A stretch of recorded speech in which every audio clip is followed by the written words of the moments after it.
I'm Dustin Harder, and this is Keep On Cooking.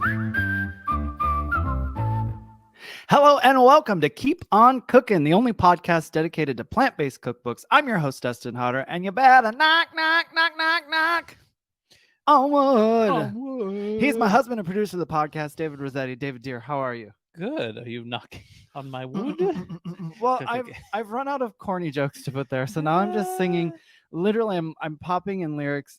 As you know, I am slot machine jukebox of a slot machine of looping. And that's a good one. Hits, I suppose, and non-hits. There's a lot of loops that happen in my head of songs that people have never heard of that just live in my world. Yes, when he's in the kitchen, I hear them quite often, over and over. Can't help it. I have no regrets. Can't stop, won't stop. Yeah, can't stop, won't stop. I'm good. How are you? I'm good. We're going to get into this book, but we're going to talk about quick the trip we just had to Disney World. Hey. Remember the magic. Anybody?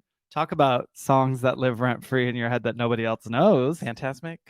Well, so we can let's we're not gonna drone on and on about Disney, but I did want to bring it up because we had some great vegan food there. We sure did. And clearly marked that we were a little skeptical. Clearly marked because it doesn't say vegan. What they kept saying? It says does not include is made without or does not include animal products. Doesn't it say honey?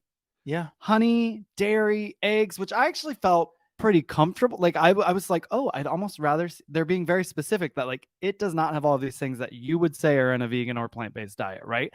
But I think they do it because plant-based and vegan, like people get it's so polarizing and people get so confused because you can say plant-based, but someone's like, see, like it's got like milk or eggs in it. Right. Like, well, it's plant-based. We did have that moment. So we went to this, it's called Chef Mickey's table and all the characters are there and there's this big buffet and we did have a 4-year-old with us. We were not doing it just for us, though there is no shame in that. There's no shame in that. But I will happily have a 4-year-old. I will happily go back with you, David, just you. I may have gotten more excited about Goofy. You were so excited about Goofy. I got a video. I loved it. Thank you. We were more excited about the characters, I think, than my great niece, actually. I think so. Which is fine. That's great. Minnie's my girl. The minute she came out, we got her picture with her, and I was like, I'm good. I can go home. Always just good. The shoes, a bevel. I love her. Well, and you beveled in the photo. I sure did. Anyway, we're professional. So about the food at Chef Mickey's table, which is one of their many, many restaurants that you have to make reservations at months ahead of time. Also, if you're considering a Disney trip, just get on your gig, get on the game, make the reservations, do the thing. We did great. David and I did great. We handled it all for my family. We did great. But I'm just saying. And check. And if you don't have a reservation, check day of. Check day of. Morning of and stuff night before. There's always cancellations. We had a couple great cancellations that got my mom into a couple places she really wanted to go with my great niece. So it was great. But about the buffet at Chef Mickey's, lots of vegan options. The waiter was great. He was like, if you don't see what you want up there, we will send the chef out to you and you can talk to him. But listen, we found everything we wanted up there. My only hiccup there at that buffet is there was someone coming out to refill the buffet. And it was just when we got up there. And I said, hi, are the options labeled clearly? Like, is there something I should be looking for on the options that let me know that they're vegan? And he was like, no. And then I looked up and the guy next to me goes, did he say there's not a label? And I said, yeah. So I guess we're kind of. But you saw the leaf, and we're like, but what does that mean? What does that mean? Does that mean it's vegan? And he was like, no. And I was like, well, then why is it on some and on others? He's like, it's vegetables. And I was like, okay, so this is someone who has not been given the proper information. And the guy next to me was like, what does he mean? No, like, and then this lovely man who was next to me ended up way far away from me down the buffet, came back to me with a little placard in his hand that said does not contain free of animal products, dairy, eggs, honey. He goes, so all the things with the leaf mean this. And I was like, well, that's all I needed. That's amazing. And we saw it other places too. We saw it other menus all throughout the restaurants, so, the parks, everything. And they were very accommodating. If I will say bravo. Yes, bravo. So the things we did eat at that buffet, I had an impossible meatloaf. I had a lo mein. I had a huge, my coach would be so proud. My fitness coach, Belinda, shout out. My plate was mostly full of vegetables because that was the beginning of the trip. I knew we was going to be doing some eating, right? Some damage. But then also, what did you have on your plate? You had the impossible. I mean, the impossible meatloaf. The lo mein was really good. I may have gotten some French fries. Oh, he got the he got the fries. Vacation. Well, then at the end there were no vegan desserts, and I circled the area twice, and he said, "Well, Mm. let him know." And I said, Which "Hey, is like, I again, know, it's so easy. so I would say easy." like baking things is just so It easy really is the because easiest there's just so place. many easy substitutes and it's like done. Though I told you I met that one pastry chef that one time who got so like defensive and angry with me when he learned what I do. He was like, "Well, you just can't do without eggs and butter." You can And do I was like, everything without it. and it's like I have to pick and choose my battles because I'm building relationships in other fields to like put plant-based options on menus. So I was like, okay, and listening to him, and then I sort of gave my 2 cents. But like he was so, I love it when people are defensive. I'm like, why Defensive are you about it. defensive? Like, just try the vegan butter and see what happens. And then you'll be like amazed at how inclusive your food can be and how many people you can serve. Anyways, we're getting on a tangent. All that to say, there was no dessert available on the buffet that was vegan. So I said to the waiter, I said, "Hey, what's up? Nothing out there's vegan." He goes, "Oh, we got you. Hold on."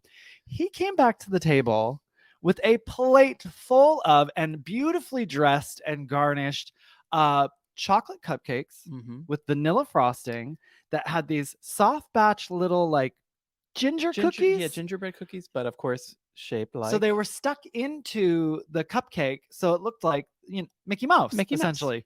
But so so it was just amazing. Like where we didn't have a vegan dessert, suddenly we had this beautiful plate of vegan food in front of us, and I was just like, "Well, this is amazing." It's so Disney.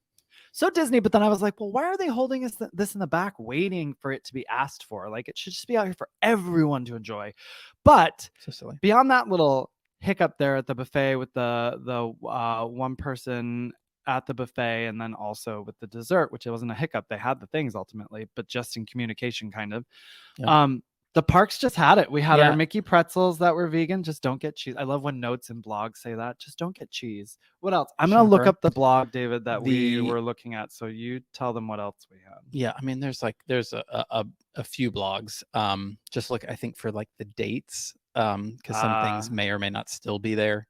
So don't count on anything. But we had Korean style Impossible short ribs at Epcot that were super tasty and had like rice, and these kind of like spring roll type things that also had Impossible in them. That was delish. I mean, there's just a website. I actually don't recall going to this one, but it looks accurate. I don't see a date on it. It's called Vegan Disney World. Point of this is you can really look up just put in vegan Disney World or vegan Disneyland, and you're going to find a bunch of blogs who have done the work for you. So you're going to be able to find it. So, okay, you said the Korean ribs, what else did you say? I said those like spring roll with Impossible. Spring rolls. They had a special name to them. And then we had Impossible patty melt with vegan cheese and vegan dressing on it. And that was Magic Kingdom. And that was on Texas Toast. On Texas Toast. And the gentleman who rang up our order, we both were like, "Hey, vegan, straight up. We're using the V word with you." And he goes, "Everything on it is vegan." And his confidence was, I said, "I enjoy your confidence." He goes, "Yes. Well, I work in the back as well." He goes, "I wouldn't be able to tell you that if I did not put these items together myself." And I was like, "That's amazing." And then the guy serving said, like, "That's my favorite thing on the menu." Oh yeah, which was so cool. So, and then of course we had the Dole pineapple whip because hello, vegan and delicious. And I'm sure there were some other bites along the way, but that sort of sums up the major things we had, I think. Oh, there was a vegan crepe in France. There was a crepe. I mean, it was buckwheat. I did not love it. I had one bite and said, "You continue onward, David. That's all yours." If it didn't have like the strawberries and berries in it, I don't know. Buckwheat's a hard. I don't mind it. I just wanted to, like, I would have sprinkled some powdered sugar on that bad boy or something. Just give it a little bit more. It was a little too like savory, that buckwheat tartness. You know what I'm talking about? Well, like earthy is a good. Yeah. It's like earthy. A darker flavor. I also paused at that moment because I don't know. I was pretty good this trip. Like I ate as much as I wanted to, but at the same time, I was like, I don't love that, so I'm not going to eat it, which is like a big deal for me because usually in moments like this when it's vegan, I'm like, oh, it's vegan and it's kind of good. I'm just going to eat it. And I was like, I don't love that. I know I'm going to, like, we found tofutti ice cream in Hollywood Studios. My mom wanted a scoop of ice cream and we found tofutti ice cream, which was kind of a little bit, you weren't there for that. There was a little bit of like we had to radio. Oh, like we had to radio. Oh, we've got somebody that wants Yeah, foodie, and a manager had to pull it from some like potential like back freezer. They're like, somebody wants this. Oh my God. And they like pull it out. It's like in like one of those little small containers, and he's like scooping it out. And it's like literally the manager that ended up like scooping it and serving Well, it. and also tofutti is like, I mean, I'm just gonna be real. Never my choice for ice cream. I don't even know where I see it. There's so many other brands now. Like, I thought it was so weird that we were feeling Disney was very advanced in their vegan offerings and their protocol, but then also not advanced. Some I should things say more up than to others. speed. I don't know about Yes, advanced. sure. Advanced is a very kind word, but at least like present. And the tofutti for me, it also said in the blog we were reading, it was like you have to specially ask for it, which is why David had to do it. So it's not on the menu. If you go to Hollywood Studios, you go to this place called Hollywood Scoops, you can ask for the vegan vanilla ice cream, and it was okay. David and I didn't finish it. Again, another thing I didn't, which for us to not finish ice cream, it's like a good on the start. 2 minutes in, we didn't finish We're ice good. cream, David. I know. Anyway, so that's our trip to Disney in a nutshell, food wise. So many other things that we won't share because there's a difference between personal and private, David. There is. And going to Disney with family. We'll just say that. Yep. And moving on. Here we go. So we are really excited about this book. Chef Priyanka is a star. She's this week's guest. Straight up star, I'm telling you. Chef Priyanka Naik, known as Chef Priyanka, and we are chatting about her book, The Modern Tiffin, on the go. Come on, look at this book. Look at it. So colorful, so delicious. Gorgeous. I love those colors. On the go, vegan dishes with a global flair. Look at her little picture. Show her little picture. Oh, she's also just look at her. The energy is so good. Little... The good eng. Look at that. Good eng. So cute. Priyanka has amassed a fan base online exceeding 200,000 with a loyal following across Instagram, TikTok, and Facebook, and more. So in a sense, she is considered a vegan, sustainability, fashion, and travel influencer, honey. She is also quite the TV personality. Yes, Priyanka has worked across several brands globally, from small businesses to some of the largest brands in the world. She has also been featured across numerous editorial publications, including a full profile on Forbes. Work. Priyanka is a self-taught Indian vegan chef and Food Network champion. But that's not all. She is a Quibi Dishmantled winner and columnist. Say it. Columnist? Really struggling. No, it's all right. Columnist. Sometimes I think I'm having a mild stroke. It's all right. You're not. Columnist. Do you taste pennies? No, thank goodness. Okay, great. She's a columnist of Eco Kitchen for the Washington Post, and avid traveler who's been to nearly 40 countries. Her globally inspired original recipes have been featured on the Today Show, featured on Today Table, an NBC Peacock TV show. She has been featured on the Kelly Clarkson Show. Ooh. I mean, get into it, Kelly Clarkson. She's been featured on Forbes, Glamour, Bon Appetit, miniseries, CNN, GQ, The Beat, Well and Good, Medium, and she's not been on the Today Show only once. No, she's been on the Today Show thrice, 3 times, mama. Get it, girl. 3rd time is the charm. Priyanka is a first-generation Indian American raised on Staten Island, New York. Her Indian heritage is very important to her. We can see that in the book. To her cooking style and lifestyle, so much so that she weaves in Indian elements throughout all of her vegan cooking. She attributes her devotion to her Indian roots and passion for Indian food to her loving and supportive parents. That's right. Priyanka loves, very she talks all about it in the book. She talks about it in the interview. I love it. She's very attached to her roots and her heritage, and just really sharing it all with her followers, which is fantastic. We all get to learn more. And Priyanka loves to travel just as much as she loves cooking. So when she set out to write this cookbook, she knew it couldn't be just one cuisine. It had to feature a world of plant-based flavors. Drawing on her heritage and her travels, Chef Priyanka introduces you to a world of mouth-watering vegan dishes in the Modern Tiffin. Here she is to tell us all about it. It's Chef Priyanka Naik. She's not your average cook, bringing her global flair to television and social media for the masses to get cooking with new and exciting foods that are also rooted in tradition. It's the one and only Chef Priyanka Naik. Welcome to Keep On Cooking. Thank you for joining me. Thank you so much for having me. Yes, we're going to go right into your icebreaker question. If you could teach a class on one thing that isn't food related, what would it be? That's a great question. My whole life revolves around food, but I think I would like to teach a class around mindfulness. So I think, those type of words, they're buzzwords and they're kind of recently very trendy, but I'm from a culture, I'm first generation Indian where, we sort of grew up with being mindful. It's just part of our culture. From everything from how you eat your food, what hand do you accept money with, how do you pray, what goes involved in like before entering a temple. I think I lead my life with that practice of just being very thoughtful and mindful of everything that I do, or I really try to do that. And I think there is a lot of value in it because then more things that you do on a day-to-day basis have purpose and meaning if you're mindful about your actions and how you think about it. So I would love to teach a class on that. I don't think, I don't have any special certificates. I'm not a doctor of mindful philosophy or anything like that. But your certificate comes from life. You've been living it and doing it, so you could certainly teach it. I would sign up for it. Even just thinking about when you said food, I was like, oh, that is like a place where I want to be so mindful. You read up on it, being mindful of food when you're eating and everything about where it comes from and how it got to your plate. It's there really is such a beauty in that alone, right? So when you think yeah, about mindfulness overall, I would take the class. I'd be there for it.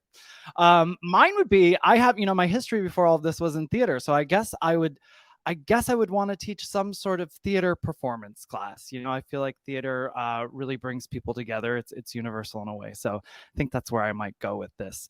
If I were to teach something beyond food, because like you, food is my life. So I was like, what would it be? In this book's intro, you go into detail about food being part of your upbringing. Can you tell us a bit about that and when sort of that all then transitioned into vegan food for you?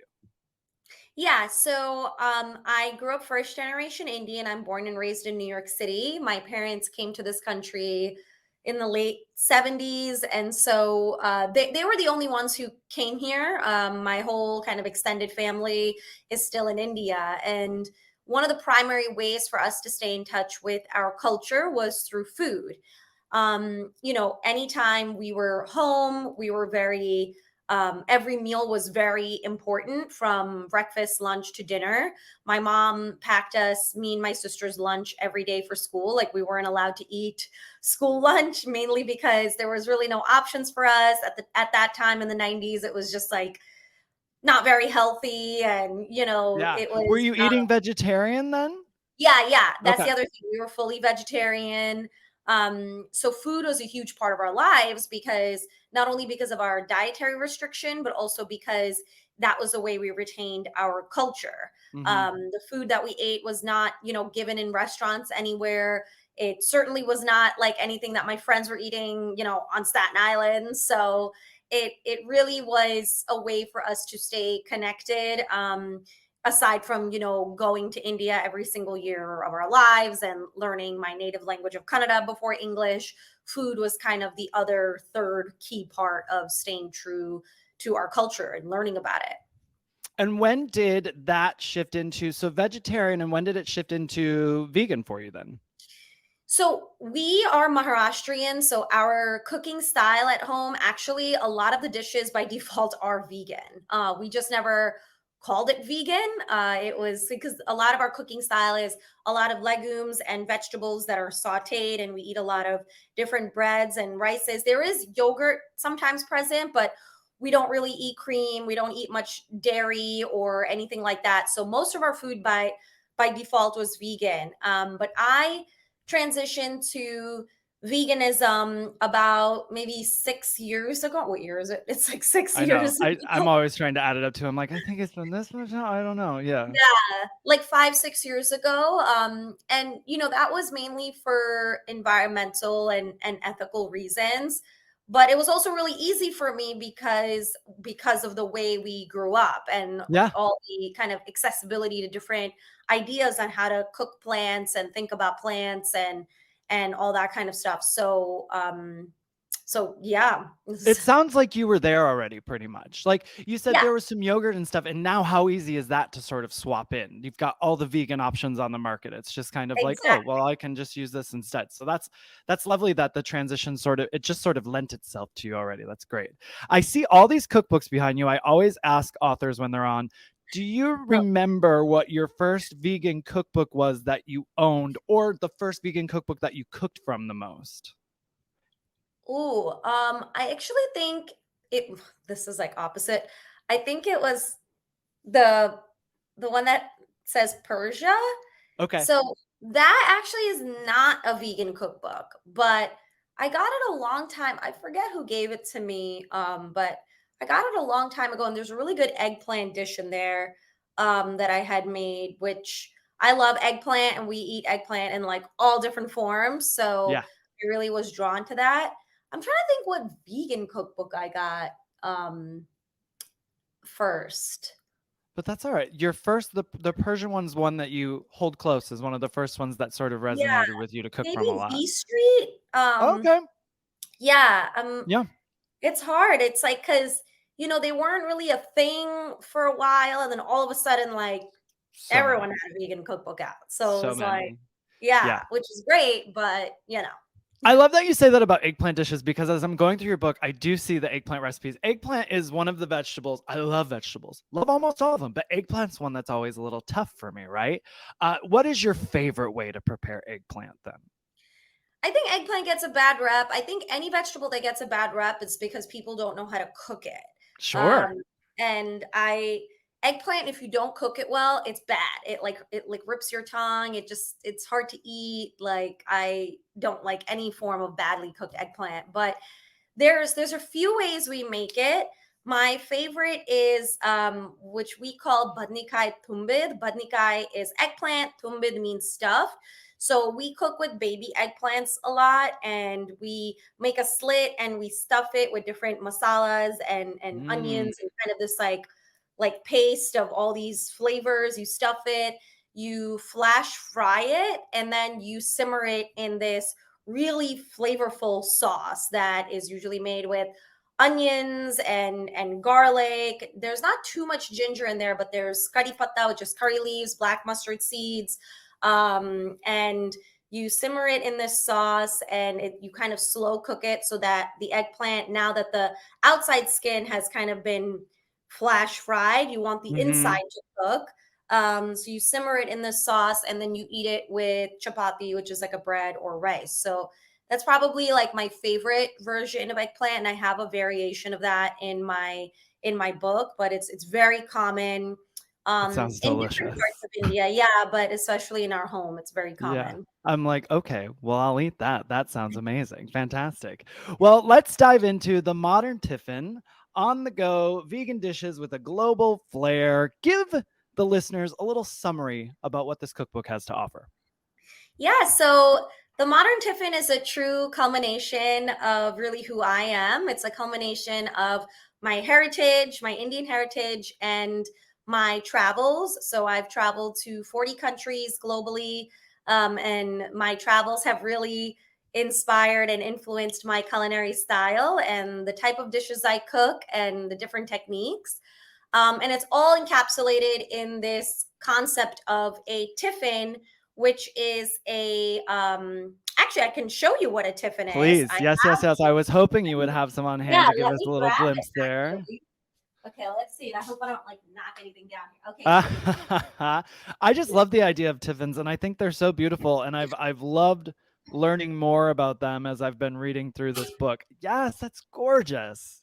yeah. So this is a tiffin. It's basically a steel stacked container set that is then latched. And it's very, very common in India. The concept is like hundreds of years old.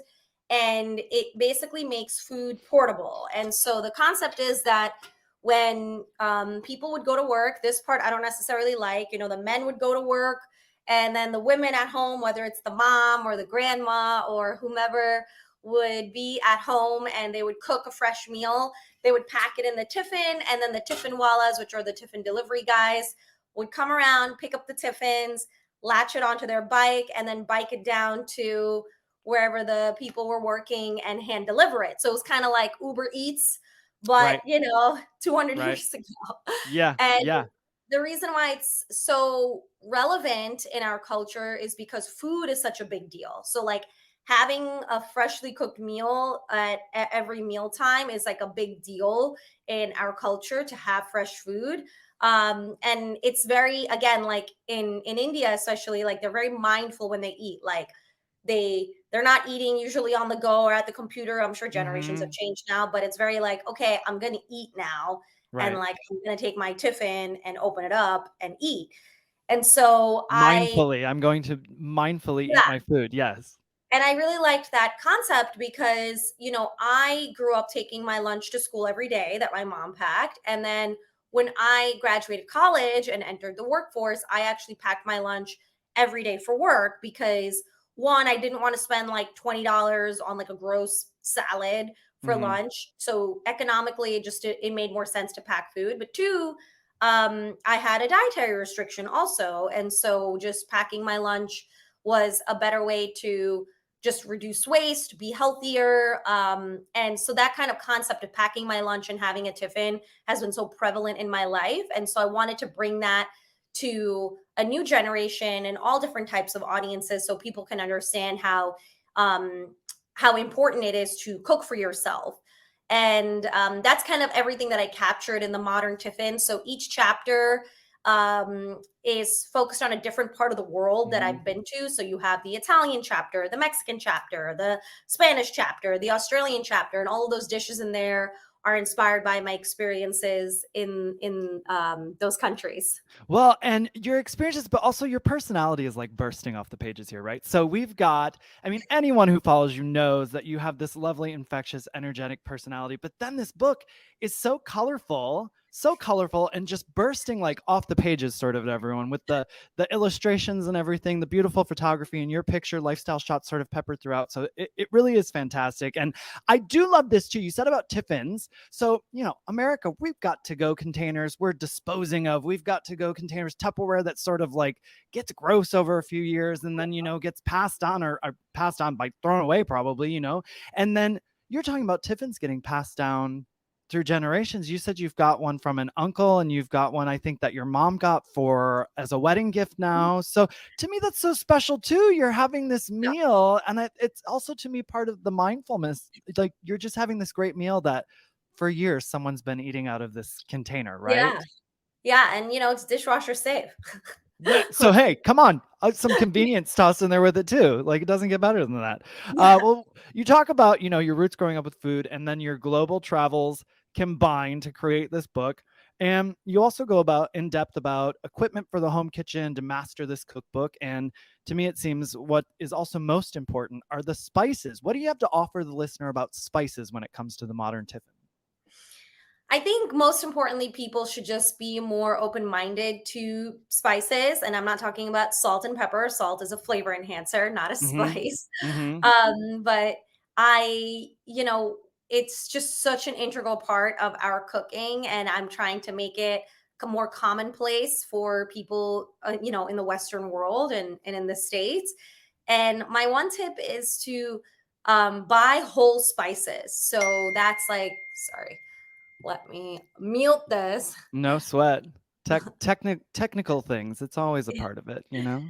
But to buy whole spices, so like whole cumin seeds, whole coriander seeds, whole red chilies.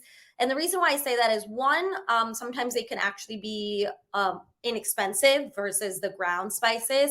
Two, when you buy already ground spices, they're already going stale because they've already been ground down to a powder. Their flavors already emanating. Like you don't have enough of that pack of flavor in there because it's already been ground down. So using whole spices means that you're getting the most flavor and most bang for your buck.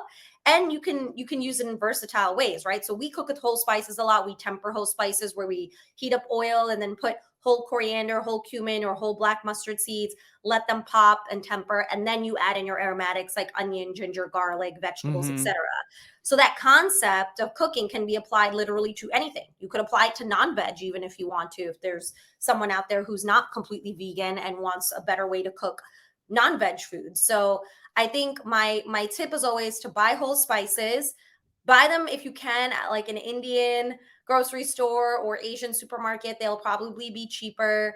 And try to replace them every 6 to 8 months. But it's a really great way to add quick flavor to your dishes and to then use those spices in a more versatile way versus just buying ground spices that God knows how long it's been sitting on the shelf.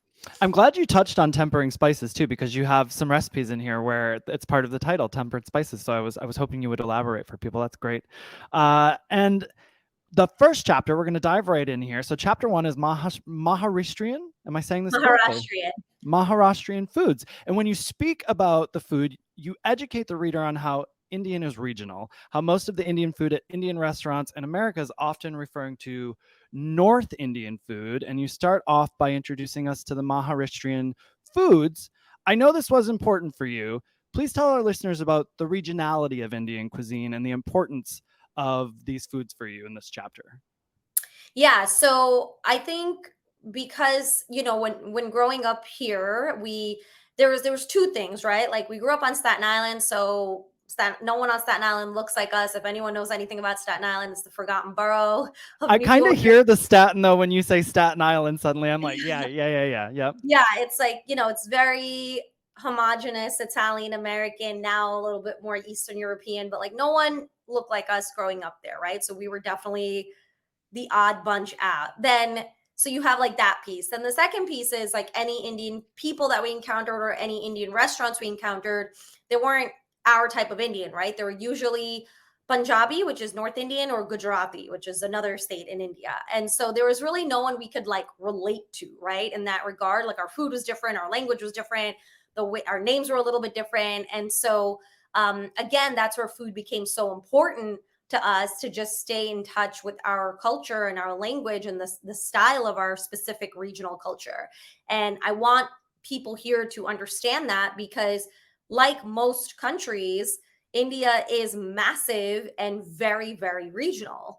So it's not necessarily fair to be like, oh, I love Indian food, and then it's just like garlic naan and chicken tikka masala, which by the way isn't even Indian. It's a British colonialized dish that was developed in the Mughal Empire in North India, right? So it's like it's not even Indian, quote unquote. And no hate on it. Great dish, great, tastes great, Sure, but sure.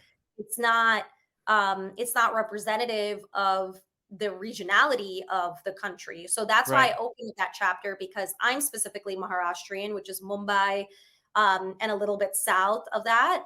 And I want people to see the versatility and just like the diversity and within India itself. I love in that intro, you were like, the tikka masala and garlic naan, you guys can take a back seat for now, basically. You're like, no shade, but like, we're going to talk about some other stuff this time, Yeah. I've actually made the a bel puri for a private client that I had once upon a time, and I wish I had this book for it. You've got the spicy chick, because I don't know how he said it was good. I really don't know how well I did. I was looking up recipes, doing my best. I'm sure it was great. I mean, it tasted good to me. I just don't know if how close to the mark I actually got. And you've got a spicy chickpea bel puri in here. Can you explain to our listeners what that is?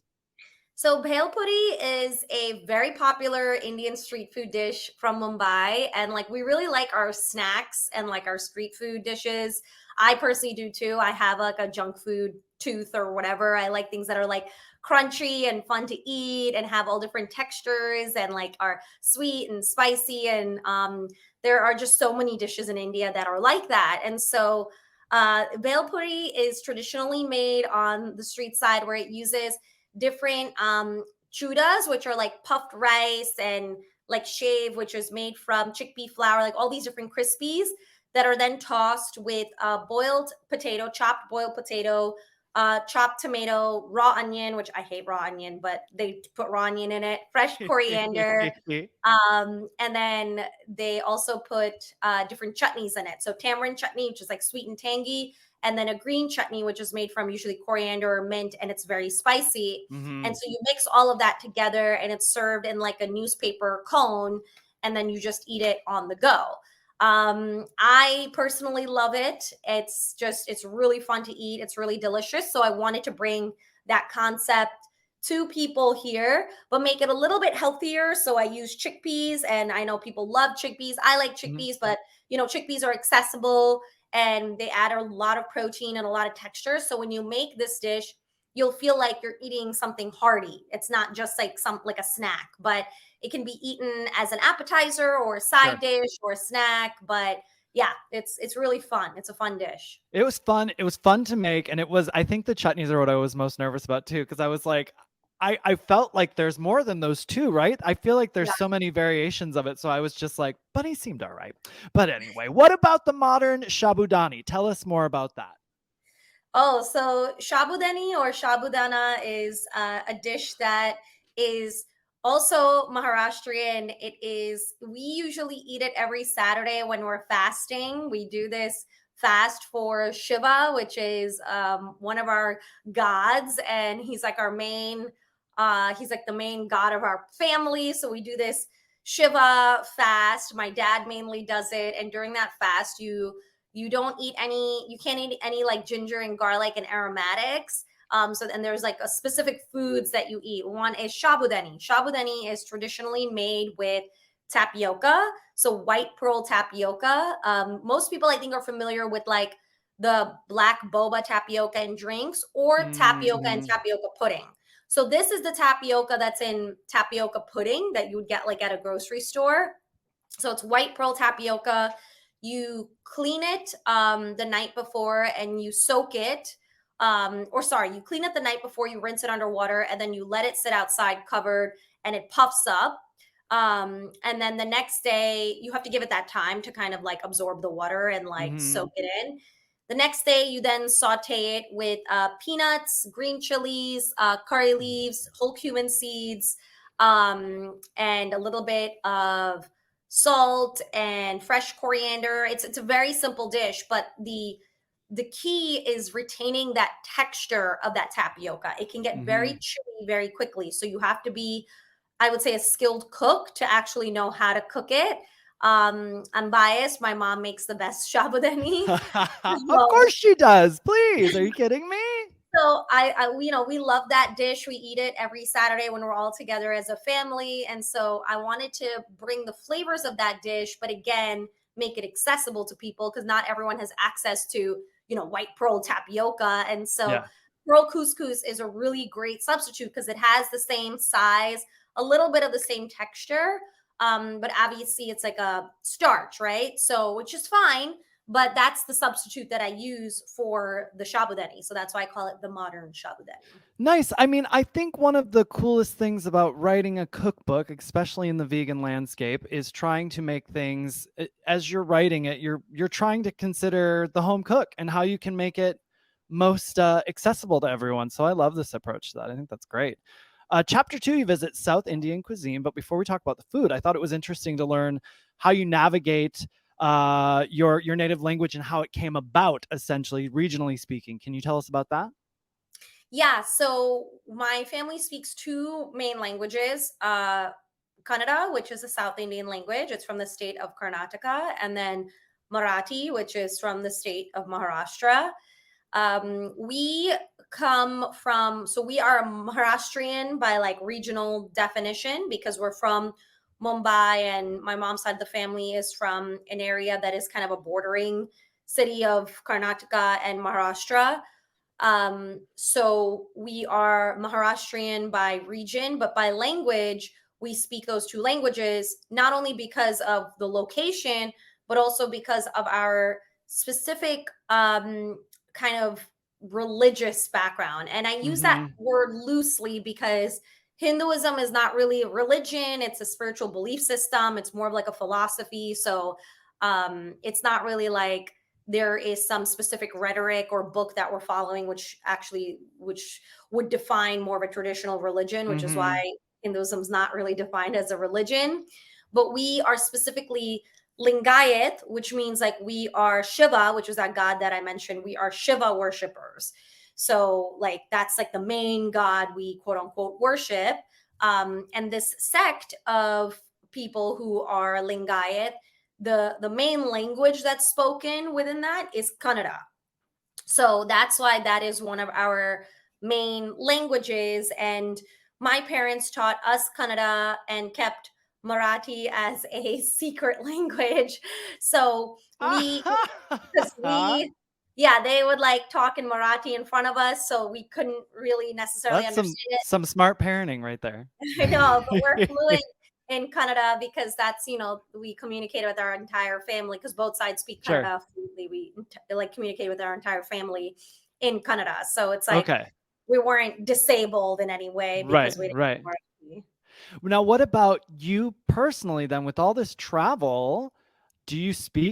How many languages do you speak? Do you speak more? So I wish honestly I spoke more. I'm conversational in Spanish. I'm fluent in Kannada.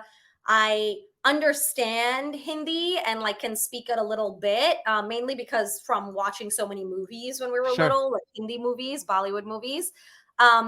And that's really it, unfortunately. Like I wish I spoke more because I mean, hey, you're doing good. I know, but when you go to these countries, like people are speaking like 6, 7, 8 languages, and I'm like, damn, I suck.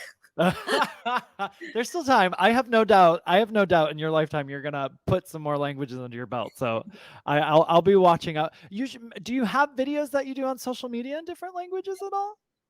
No, I was gonna say, I feel like I've seen them all in English, but I'm maybe just something to think about. A little something to, I know. We've got to cut out video. Well, with the South Indian cuisine chapter, there are items like the savory chickpea flour pancakes with tempered spices, coconut yogurt rice, red chili and mustard seed apple slaw, sounds so good, and spiced rubbed cauliflower steaks with pistachio and cilantro gremolata. I love a gremolata. These all sound delicious, but tell us more about the saffron shiro with cardamom and butter golden cashews. Yes, so this is a very it's kind of like it's a dessert, it's a sweet, but it's kind of like a village sweet. Like it's not like anything fancy. Like the ingredients are in it are fancy, but those are ingredients that are like staples across Indian cooking, right? Like cashew and saffron, and this sweet actually is usually made and served in temples as like an offering, as a prasad is what we call. But usually we make it during like festival time, or if there's like Diwali or something like something fun and religious that's like going on like in Hindu culture, we'll make shira. And it's quite a simple dish. You just take rava or semolina, you dry fry it or dry toast it over the stove, and then once it's like nutty, you then add in some water to then help the cooking process. And you add some saffron in while it's still liquidy, so it gets like the nice golden color and it has like a lot of that saffron flavor in there. And then separately, you just toast up some cashews. They usually do it in ghee, but you could do it in coconut oil or vegan butter. And then they also add raisins. I hate raisins though. So, does this one not have raisins in it? Does your version not have raisins? I don't think I put raisins. Yeah, maybe cranberries or something. There you go. Raisins. And then you put some cardamom in it as well, and then you top once your shira is done, you top it with the cashews and the raisins and some more cardamom. Yeah, sounds delicious, and it sounds celebratory. So you're saying you do it for special occasions essentially. So it sounds about right. Well, chapter 3 is the Italian. I can tell people why it's called the Italian, but I've got you here. So why is the home cook finding a chapter called the Italian in the middle of this book? Yeah, that's a great question. So I always joke that I feel like I'm half Italian because I grew up on Staten Island. So it's just like, I grew up around so many Italian people. Like the only thing to eat on Staten Island is Italian food, and like really good Italian American and Southern Italian food. And so I've been spoiled in that regard to have exposure to this type of cuisine from a very young age. And I've also been to Italy several times, like all parts of Italy. So I have the perspective from like the Italian American side, and then the perspective from like the actual Italian side. So do you have a favorite place in Italy? That's a good question. I do. I like Bologna. I think it's really underrated. I had a friend who lived there for school for a bit, so I visited her, and otherwise I would have not gone there because it's not necessarily like on the list of places to visit. But I really loved it because that is the capital of like pasta. That's where a lot of the different pasta dishes were created. Great.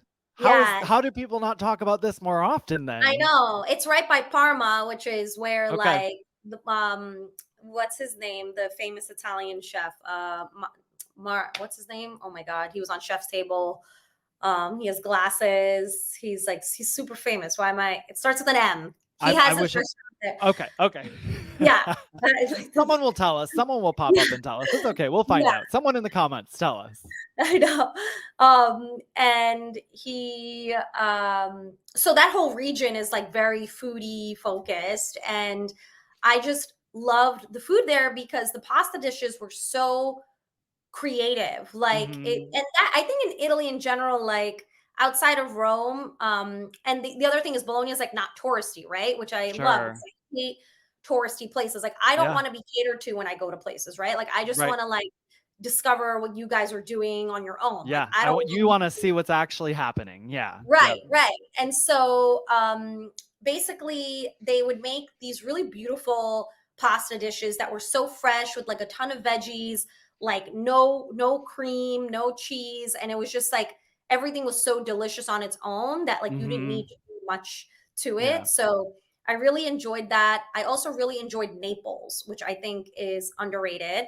So Naples is like a little bit grungy, and I like that because like I'm a New Yorker, and like I like cities that are a little bit like have a little bit of grit to them because again, like I don't like the super touristy places. And I went to the super famous pizzeria there, the Pizzeria di Michele, which is like the oldest pizzeria like in Italy or Naples, and like, they only make two styles of pizza. It's the one that Julia Roberts went to in Eat, Pray, Love. Okay. And they make two styles of pizza. One is a margherita with like fresh mozzarella, and then the other one is a marinara, which is there's no cheese on it actually, so it is vegan. And like it was so good. It was just, and they don't cut the pizza, right? That's that style in Naples where it's just like served whole. The dough is very soft, but the crust is really, like I'm here for it. It was really good. And I love food in Italy. I also do appreciate Italian American food, but they're obviously very different. So I wanted to sort of combine my upbringing here of having that experience with Italian American food as well as everything that I've experienced in Italy, and sort of kind of try to put it together to create dishes that I felt like were a culmination of both plus my own heritage. Sure. Did you go to a place called Chubacatuba? It's got a strange name to it like that in Naples. Where is it? It's in Naples. We filmed there with my show, The Vegan Roadie. We did season 3 in Italy. And I want to speak to, because people always say, well, you must have been like so full. And like, you must like after we left, me and the crew, and we were like, we got on our scales when we got home after 3 weeks filming. And we were like, we didn't gain a pound. We ate so much food. But like you were saying, I want to speak to this because everything is so fresh. It was like the best tomatoes you'll ever have in your life because they're just being grown down the street. It's not, food that's been shipped across the miles. So it really is fantastic. Well, what is an item you would tell someone who just got the book to make first from this chapter, from the Italian chapter? Ooh, I think my masala chickpea bruschetta. That's one of my most popular dishes. I'm a huge fan of bread and things on bread, but I love this dish because to me it's like a true culmination of me, like someone who's Indian who grew up around Italianness, and like the topping is very Indian, but the actual like the vessel of it and the technique of it is very Italian. And so it's a pretty fairly simple dish to make. It's a crowd pleaser. It's really great as an appetizer, but you could even like cut the bread as like a hero style or a sub and put the cookies in it and make like yourself a sub with it. So you don't And have to it's just got, if I recall the recipe, doesn't it have a yogurt on it? And then it's got the chickpea masala, but it's also got pomegranate seeds. Does it? Am I making that up? That's right. No, you're right. Yeah. It looks Great so memory. yummy. It's on my list. That's why I'm remembering all of it too, because I was poring over it. I was like, oh, I need to put a Post-it on it and make this one. The bucatini a la pumpkin with pink peppercorn and pistachio, also on my to-do list. The bucatini might be my favorite pasta. Yeah. I just love it so much. I made that with Kelly Clarkson. Hey, did she Yeah. love it? Did she love loved it? it.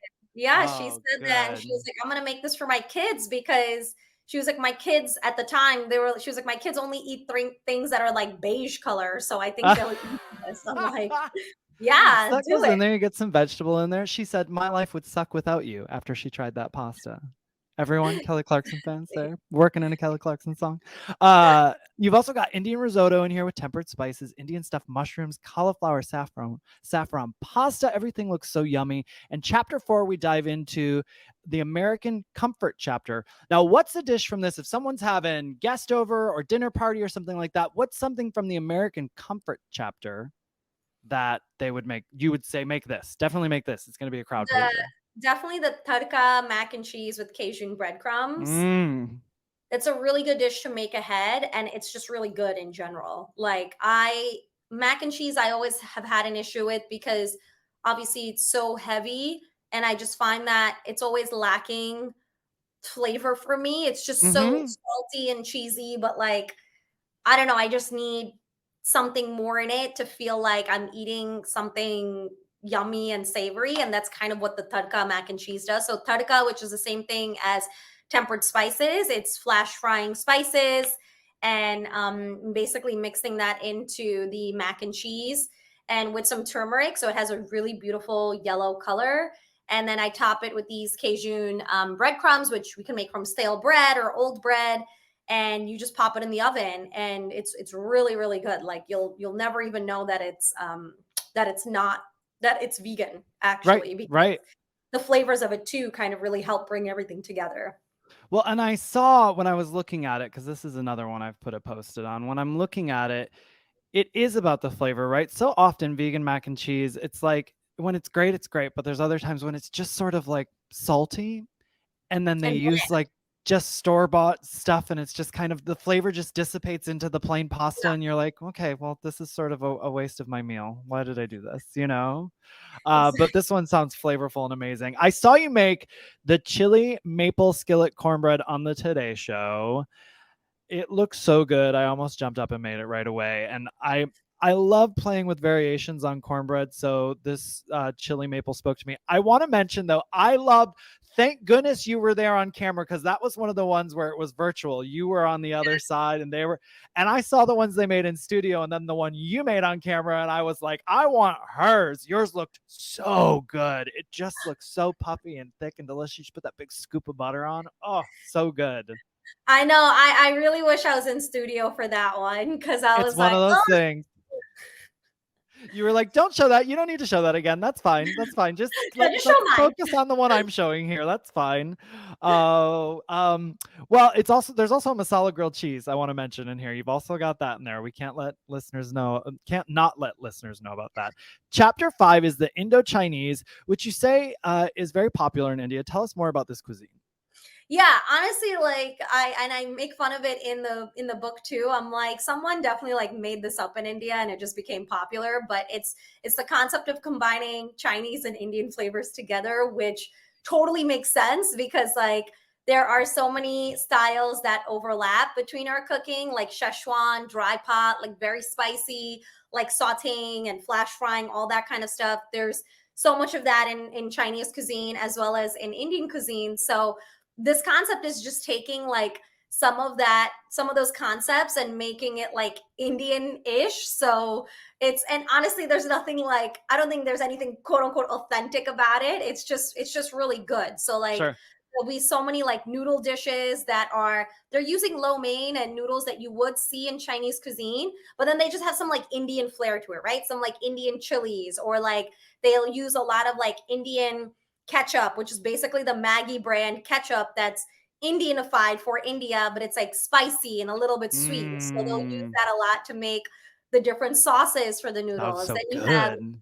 gobi Manchurian, which is using cauliflower to make the Manchurian balls, like vegetable meatballs, and then Yeah. they're like simmered in this like sweet and spicy like Szechuan style sauce. So I mean, honestly, the cuisine is amazing. Like we get a lot of it here too in New York and New Jersey, but I couldn't let this book go by without having that cuisine in there, because I feel like only Indian people know about it. And I'm like, other people should know about this too. It's really good. Yeah, absolutely. Well, and you've got at the top of the chapter, you have just tofu, and we're not talking about making a block of tofu from scratch. You're talking about seasoning it and cooking it. So what flavors make this tofu at the top of this chapter in terms of and the flavor and the technique? How are we making the tofu Indo-Chinese in this chapter? I think that the dish you're referring to, I think it's tofu 65, maybe the dish. I think. Let's see. Good. I opened up right. Tofu 65. I must have thought that was a page number. So then tell us more about that. Why is it called Tofu 65 then? So that is my riff on the chicken dish called Chicken 65. Okay.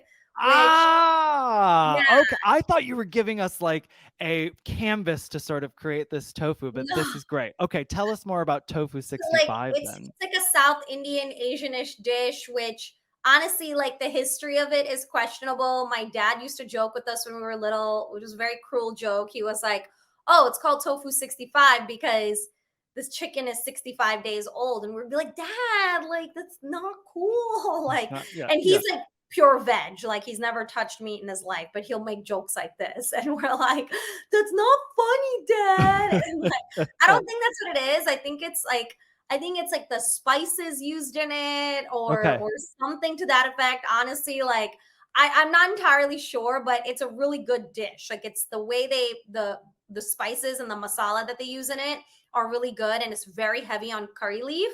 But there's like an Asian twist to it a little bit, and so I love that flavor profile. So I wanted to bring it to tofu because tofu is obviously a healthier option. It's vegan. And that's kind of how my Tofu 65 was born. And, you know, again, tofu gets so much hate, but the way I see it is like, it's kind of like a grilled chicken breast. Like, who's eating, and I know people do, but who's eating like a plain grilled chicken breast? Like, that's gross, right? Like, in the same way, like, I'm not sitting there eating like a plain block of tofu. That's gross. It doesn't taste like anything. So I use it as my blank canvas. Like, here's my blank canvas. It's neutral and I could do anything to it. And tofu really absorbs flavor as well. So in this dish, I actually coat the tofu in a little bit of cornstarch and do a little flash fry so it gets crispy. And then separately, I make the sauce and like saute it with that sauce. So you have a little bit of texture on the tofu, and it really then picks up the sauce of the tofu 65. So you don't feel like you're eating like gross bland tofu. Yeah, I mean, hey, anything you can do to spice up the tofu is great. And Tofu 65 sounds like a winner, especially now that I know where it's coming from. Come on, Tofu 65, coming through. You have Indo-Chinese pulao, chili garlic cashews, veggie Manchurian noodles, and ginger and red pepper Japanese eggplant. And I can't wait to try the Manchurian noodles. And the next chapter is the South Asian chapter for chapter 6. You explain you thought long and hard on this title, and I think it's important. Tell the listeners why. Yeah, so I think there's kind of a lot of, not controversy, but there are, you know, nomenclature is very important, right? And so I think it's important to obviously respect the countries and the cultures that you're speaking about, and also the food associated with it. And the reason why I refer to this chapter as South Asian is because there is, you know, we're all sort of part of Asia, and Asia is huge. I mean, I think like Russia is part of Asia. And so I think it's important for us to, as much as possible, to identify the specific regionalities and countries of the different specific regions within Asia that you're talking about. So to me, India is an Asian country, and to me it's like it's kind of standalone because it's where I'm from, and it's also massive. And south of that or southeast of that are a whole bunch of other, Asian countries like Vietnam, Thailand, Cambodia, and there's a lot of shared cultures between these countries, India included, right? Because there's been through trade, through colonization, through cross pollination. There's so much that is shared amongst these countries, not only through food, but also through lifestyle, through religion. So they're a lot more similar than we realize. And I've only been to Thailand. I have not been to Vietnam or Cambodia or Laos, or any of those yet. And I've been to Japan, which is far more east of that. But to me, their cuisine I love from what I've like tasted and experienced.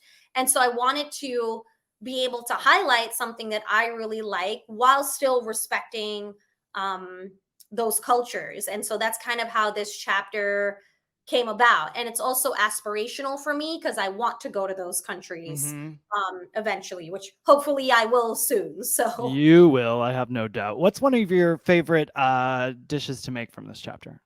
The tamarind tofu banh mi, like that dish is, and it's really good. And I know there's a lot of tofu banh mi's out there, but this one I love because I marinate it with tamarind, and I think that really makes a difference.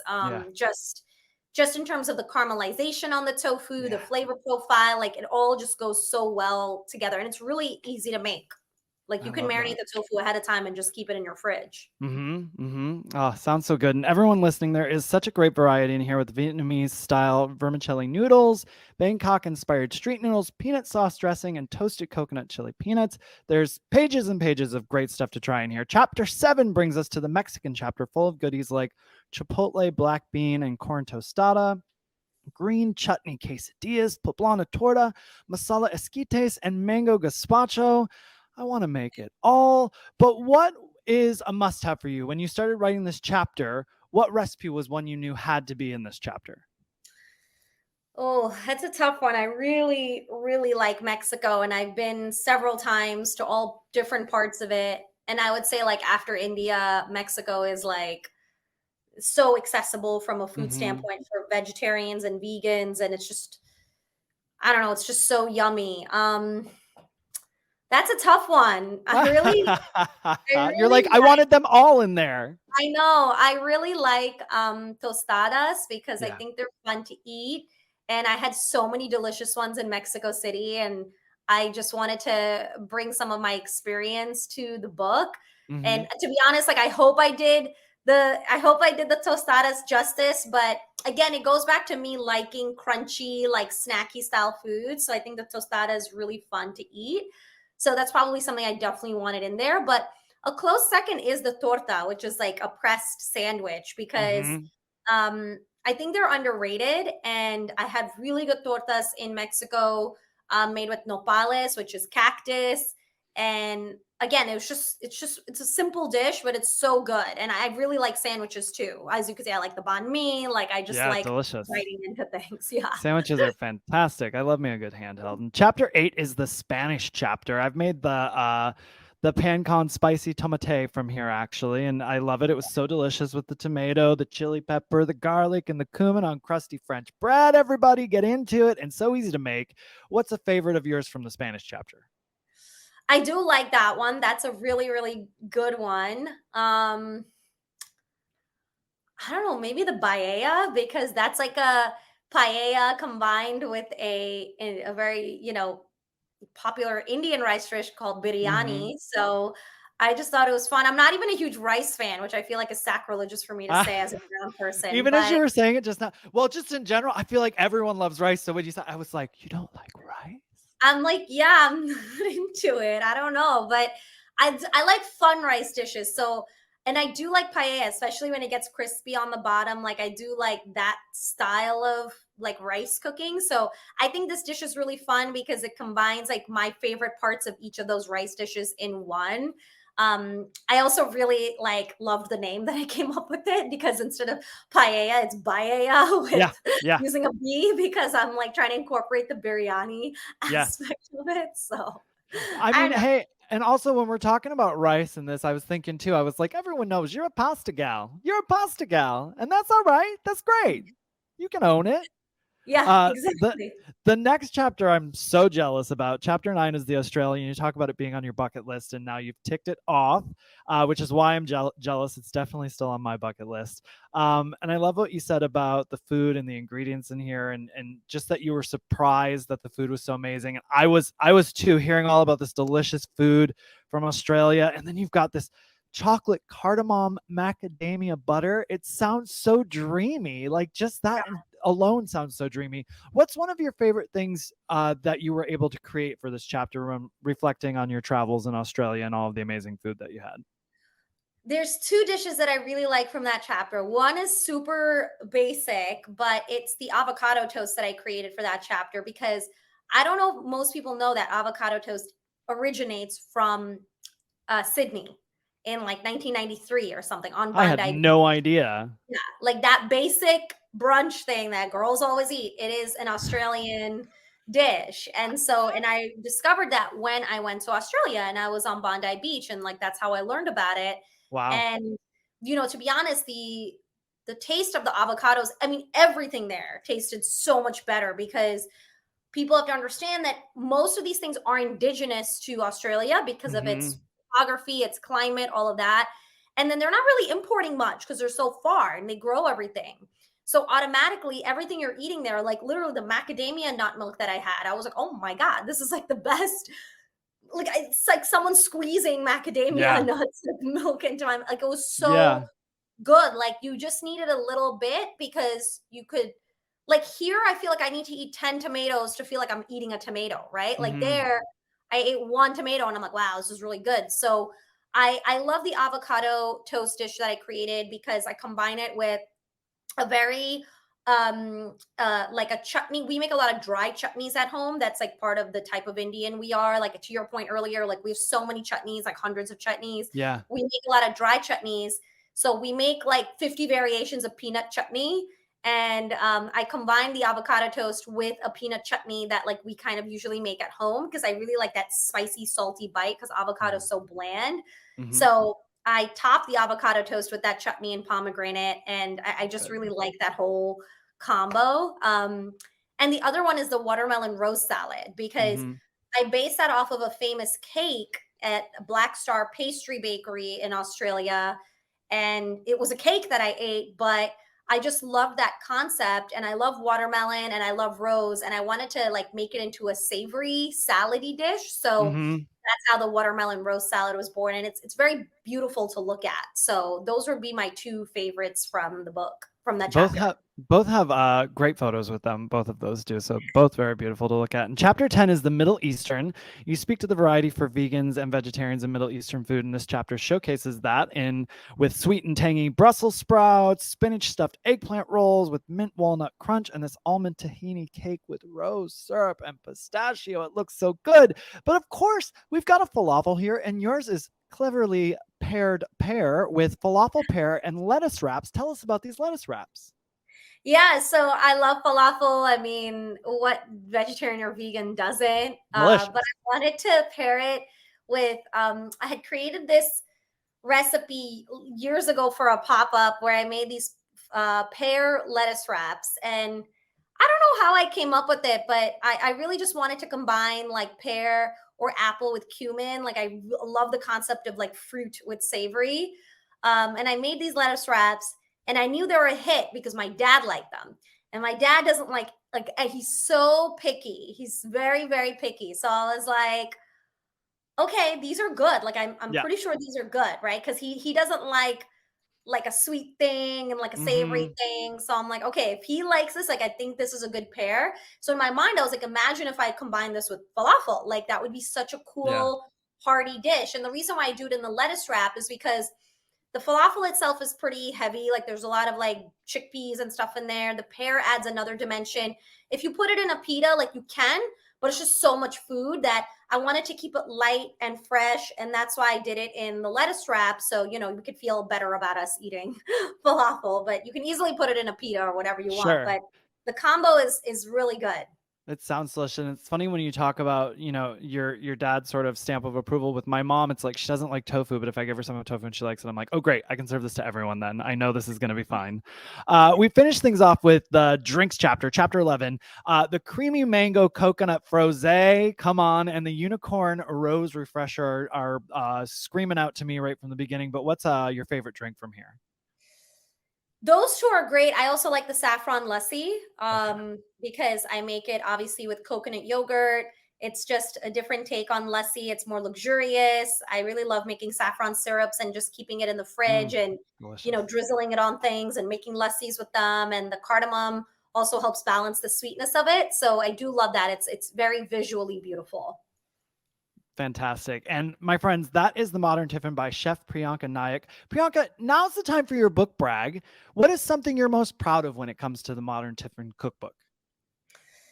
There are so many things. I mean, to be honest, like talking very candidly, like just selling the concept to a publisher. Yeah, it's, it's, Honestly, it's that's its own hill in itself, yeah, I mountain. don't think people talk about that enough. You know, publishing is a very interesting industry.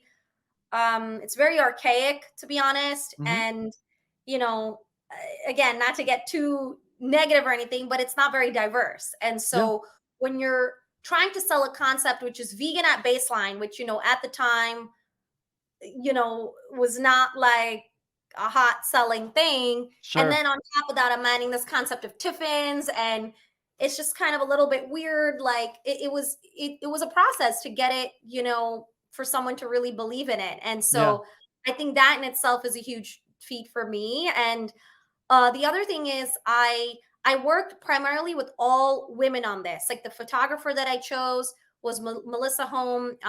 She's of Chinese background. Like Hmm. I specifically chose her because I wanted to work with someone who was of a different background, but not the same background as me, because I wanted to kind of her to bring her own take to it, but also understand the nuances of my background. Yeah. Yeah. The illustrator is actually one of my best friends. She's also of Chinese background, female. You know, I like love the illustration part of the book It's because so good. The photos and the illustration, really, it's so so great. cute. Yeah, like I am a very animated, like colorful person, and I wanted to really bring that through the book. And it's funny because so many people message me and they're like, "Oh my god, my kids love your book because they think it's like a Yeah. coloring book." And I'm like, "Oh, that's so cute." Like I'm not even super into kids, but I love that the kids like the book because like Yeah. I'm a kid at heart, and so I'm really kind of proud of the visual of the book because you know I think for me, if someone hasn't met me, I want them to read that book and feel like, wow, like I really Hmm. know who she is. I could tell who she is, and I'm really proud of that. But also like the last thing and most important thing I think is honoring my family and my culture. Like all the fabrics used in the book are like my mom's saris or the saris that my mom's mom sewed for us. Like everything is very like going back to the beginning of this conversation, everything was very mindfully done in the book. Like there is no part of that book that I, you know, didn't have some like a say in. Like every element you see in the photo is something that I chose or something of my mom's or something of my dad's. And so for me, it's very important to be mindful and approach your life sustainably. So like I used everything that I had. I didn't like purchase anything, you know, new. And I'm very proud of that because I hope to do that for my next book too. I think it's really important to just again just be thoughtful about what you do. Yeah, it's sort of books are a great sort of time capsule of a certain time as well, right? And you've got, since it's your first one, you brought so much to it from, you know, beginning to where you are now. And I think, you know, all wonderful, great things to be proud of, but mission accomplished, I just want to say, because I do feel in reading this book, holding it in my hands, I get a true sense of who you are and how it all started and where it's going. So I love that so much. Are you ready for your rapid fire baker's dozen round of questions? Uh-oh, do I get a baker's dozen of cookies at the end of this? Hey, I will bring you cookies next time I'm in New York. Don't put me to the challenge because I will do it. I love to bring people cookies. You ready to Yeah. roll? Okay. Here we go. Number one, food on a skewer or a tiny spoon? Skewer. Favorite kitchen tool? Mortar and pestle. Yes. What's an item on your nightstand right now? Oh, my Osea bed sheet like spray. It's like a Okay. calming, it's like a vasovagal nerve spray to help calm you before you Love that. go to bed. Very Because I'm good. a terrible sleeper. Same here. Same here. Maybe I'll have to look into the spray. What's a favorite sauce on pasta? Oh, my spinach jalapeno pesto. My I just viral. saw that. That's up, y'all, on Instagram. Go check it out. And I think I know this, but let's go for it anyways. What's your favorite pasta shape? It's two bucatini or my giant fusilli. So Come on, giant fusilli. I love it. Go-to COVID snack when in isolation. Oh, I did a lot of crackers with peanut butter and like salt and like a sweet and savory type of Sure. situation. That sounds so ghetto, but yeah, that's You kind of go with what you could get during COVID too. So I mean, you're trying to do gourmet stuff sometimes out of peanut butter and crackers. I get it. Favorite food to travel with in your Tiffin? Something that pops to mind. it's not really a food, but I do travel with dates a lot Okay. All right. I mean, because that's a it like food. That checks out. filling, nourishing, yeah, and it's like Yeah. not gross and it doesn't smell. Yeah, and you're not getting a candy bar. You're having a date and sort of getting your sweet tooth going there too. Favorite spice to cook with? Ooh, whole cumin seeds. Favorite vegetable? Oh, okra. If you could live in any country, no restrictions on money, whatever, anything, what country would it be? That's hard. I don't know. Australia? There you go. This can change down the line. We'll say Australia for now. That's great. A TV game show not food related you think you might excel at? Oh, Family Feud. Very good. What's your most used emoji? The smirk, the like Mine's I the don't- smirk and the shrug. But have you noticed, at least for me, I type in smirk and the smirk emoji doesn't come up. I always have to type something else in, I feel like. Well, I don't mine's know the why. smirk and the rolling eyes. Okay, yeah. Okay, all right. Same's here a little bit. And your last one, currently, right now, a favorite vegan restaurant local to you? Ooh, yes, Coletta. It is Coletta is by Chef Guy, who is a friend of mine. He's the one who started Beyond Sushi Fantastic. here.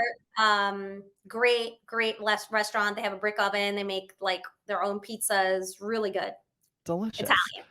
Italian. Come on now. Well, you did it. Well done. That was your rapid fire. Everyone, go get your copy of this gorgeous book. Gorgeous book, Modern Tiffin, here by the stunning and talented Priyanka Naik. The Modern Tiffin on-the-go vegan dishes with a global flair everywhere books are sold. Go grab it. Priyanka, where can everyone find you on the internet and on social media? You can find me at Chef Priyanka on all the social platforms or www.chefpriyanka.com. Fantastic. Thank you so much for being here with me today, Priyanka. I have really enjoyed learning more about you and this fantastic book. Thank you. Thank you so much for having me. This was so much fun. Thank you for joining us for another episode of Keep On Cookin'. Be sure to subscribe wherever you listen to podcasts and leave us a review if you like the podcast. It helps a lot. Yeah. And get more information on the podcast, Dustin's cookbooks, the Vegan Roadie series, and sign up for our newsletter at veganroadie.com. And of course, follow us at The Vegan Roadie on all social media platforms. Now get in the kitchen and keep on cooking. And hey, remember, it's nice to be nice. This has been a Muzzy Cat production.